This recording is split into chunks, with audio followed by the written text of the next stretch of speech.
Mr. Nixon, would you like to comment on that statement? I have no comment. The next question, Mr. Novin.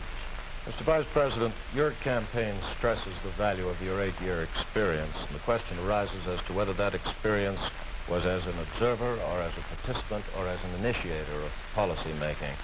Would you tell us, please, specifically what major proposals you have made in the last... Difficult to cover them in 2.5 minutes. I would suggest that these proposals could be mentioned. First, after each of my foreign trips, I have made recommendations that have been adopted.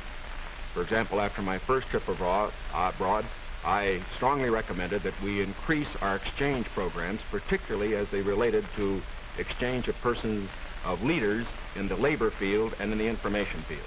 After my trip to South America, I made recommendations that a separate inter-American lending agency be set up, which the South American nations would like much better than to participate in the lending agencies which treated all the countries of the world the same. I have made other recommendations after each of the other trips. For example, after my trip abroad to Hungary, I made some recommendations with regard to the Hungarian refugee situation, which were adopted not only by the President, but some of them were enacted into law by the Congress. Within the administration, as a chairman of the President's Committee on Price Stability and Economic Growth, I have had the opportunity to make recommendations which have been adopted within the administration and which I think have been reasonably effective.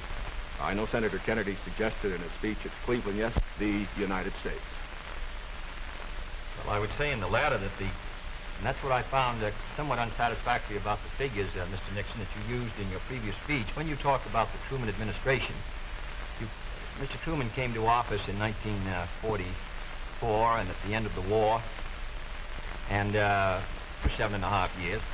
And comparing him to the last 8 years, I prefer to take the overall percentage record of the last 20 years of the Democrats and the 8 years of the Republicans to show an overall period of growth.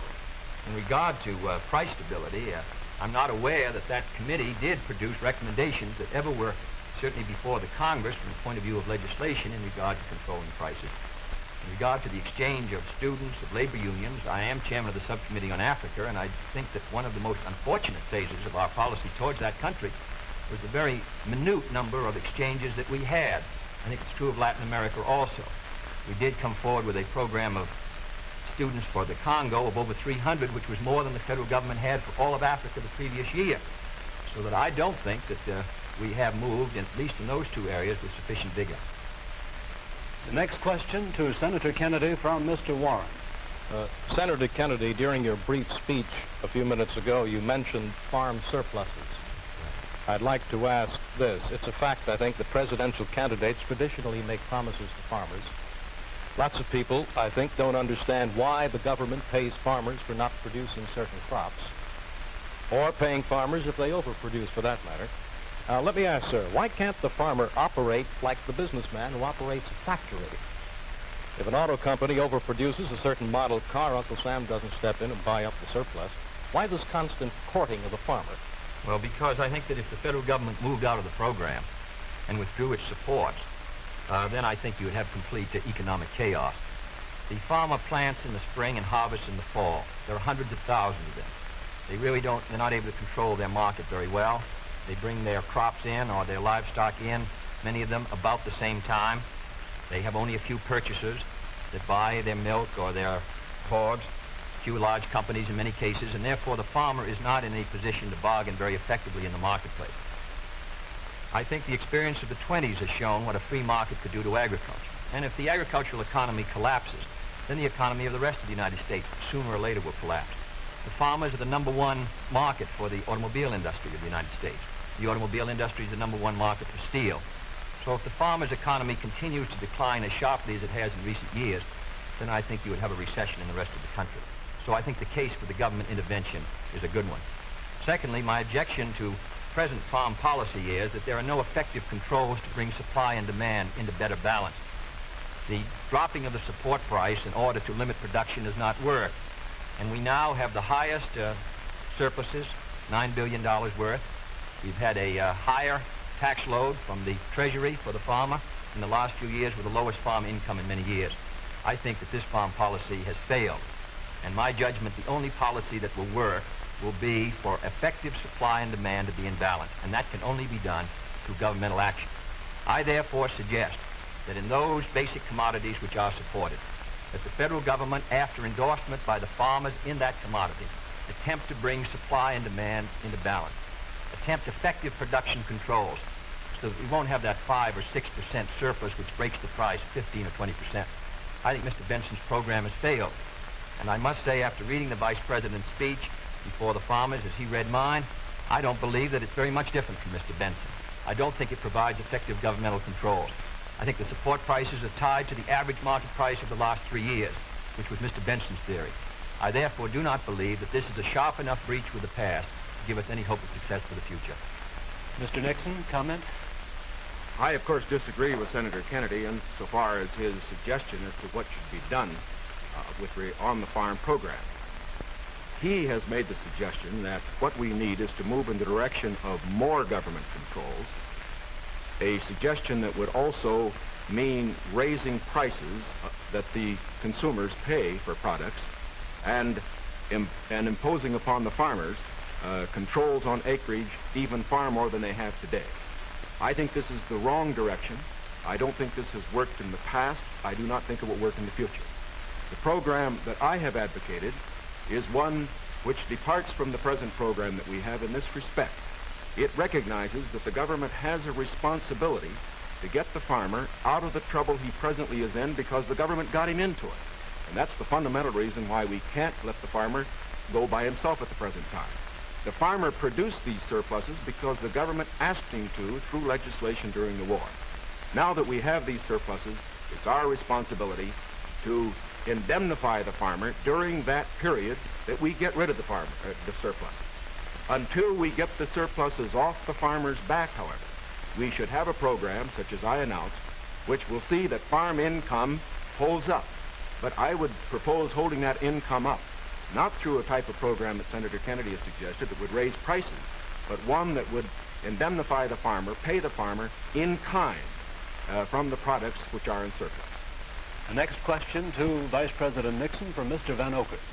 Mr. Vice President, since the question of executive leadership is a very important campaign issue, I'd like to follow Mr. Novin's question.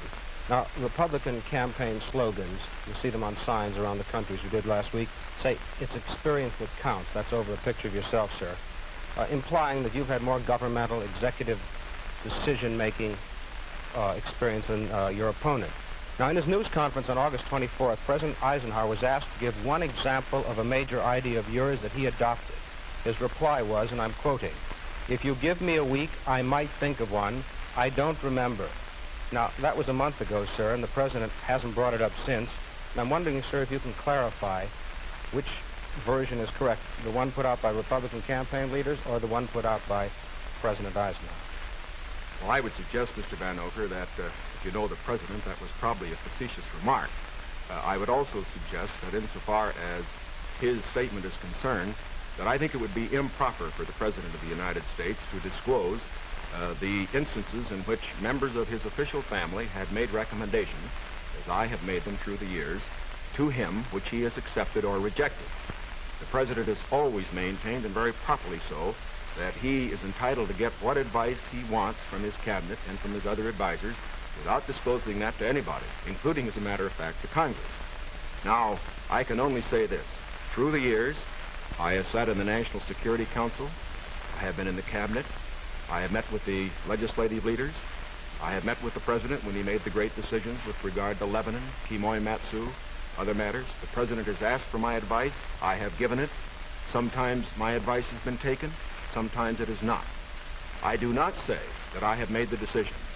And I would say that no president should ever allow anybody else to make the major decisions. The President only makes the decisions. All that his advisors do is to give counsel when he asks for it. As far as what experience counts and whether that is experience that counts, that isn't for me to say. I can only say that my experience is there for the people to consider. Senator Kennedy's is there for the people to consider. As he pointed out, we came to the Congress in the same year, now have the opportunity to evaluate his as against mine, and I think both he and I are going to abide by whatever the people decide. Senator Kennedy? Well, I'll just say that question is of experience, and the question also is what our judgment is of the future, and what our goals are for the United States, and what ability we have to implement those goals. Abraham Lincoln came to the presidency in 1860 after a rather little-known session in the House of Representatives, and after being defeated for the Senate in '58 and was a distinguished president. There is no certain road to the presidency. There are no guarantees that if you take one road or another that you will be a successful president. I have been in the Congress for 14 years.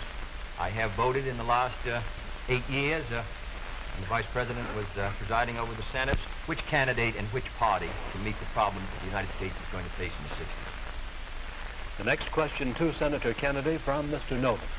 Senator Kennedy, in connection with these problems of the future that you speak of and the program that you enunciated earlier in your direct talk, you call for expanding some of the welfare programs for schools, for teacher salaries, medical care, and so forth, but you also called for reducing the federal debt. And I'm wondering how you, if you're president in January, would go about paying the bill for all this. Does this mean that I did not advocate reducing the federal debt because I don't believe that you're going to be able to reduce the federal debt very much in 1961, 2, or 3. I think you have heavy obligations which affect our security, which we're going to have to meet. And therefore, I've never suggested we should be able to retire the debt substantially or even at all in 1961 or 2. Senator, I believe in one of your speeches you suggested that reducing the interest rate would help toward... No, not reducing. However, the kind of programs that I talk about, in my judgment, are fiscally sound. Medical care for the aged, I would put under Social Security. The Vice President and I disagree on this. The program, the Javits-Nixon or the Nixon-Javits program, would have cost, if fully used, $600 million by the government per year and $600 million by the state. The program which I advocated, which failed by 5 votes in the United States Senate, would have put medical care for the aged in Social Security and would have been paid for through the Social Security system and the Social Security tax. Secondly, I support federal aid to education and federal aid for teachers' salaries. I think that's a good investment. I think we're going to have to do it. And I think to heap the burden further on the property tax, which is already strained in many of our communities, will ensure, in my opinion, that many of our children will not be adequately educated and many of our teachers not adequately compensated. There is no greater return to an economy or to a society than an educational system second to none. On the question of the development of natural resources, I would pay as you go, in the sense that they would be balanced and the power revenues would bring back sufficient money to finance the projects, in the same way as the Tennessee before us all. Faces all Republicans and all Democrats is, can freedom in the next generation conquer, or are the communists going to be successful? That's the great issue. And if we meet our responsibilities, I think freedom will conquer. If we fail to move ahead, if we fail to develop sufficient military and economic and social strength here in this country, then I think that the tide could begin to run against us. And I don't want historians 10 years from now to say, these were the years when the tide ran out for the United States. I want them to say, these were the years when the tide came in. These were the years when the United States started to move again. That's the question before the American people, and only you can decide what you want this country to be, what you want to do with the future. I think we're ready to move, and it is to that great task, if we're successful, that we will address ourselves.